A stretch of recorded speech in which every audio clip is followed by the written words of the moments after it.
make 3 tiers of trucks. They make a base, medium grade, and then a high-end version. Their goal is to be able to have this cab fit and integrate into all 3.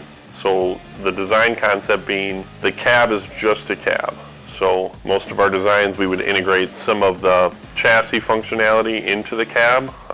In this particular case, all the functions you see on the cab are exclusive to the cab, and then the chassis will be kind of a standalone system that will integrate with the cab, but they're 2 independent pieces. We have a ICANN display in the cab right now that controls all the cab functions, and then an expansion module for all the I/O that's internal to the cab. The trucks themselves, the base model has an open basket. It doesn't extend as high versus the top tier models, fully enclosed, extends higher to work on bigger planes. Has some additional features, like sometimes they add a forced air module, which is basically a compressor that just pushes high volumes of air across the wings. The end goal is they're going to select truck type in our main ICANN program, and then based on that selection, some of the other options will be preset. And then they'll have sub-options inside of that, but the goal is to kind of drill it down. So you got one main program with one cab that will control all 3 truck styles. Right now, I think every single truck that they ship out, there's some sort of wire troubleshooting process that they have to go through. Whereas if we can make everything just plug it in and go, that'll save them quite a bit of time.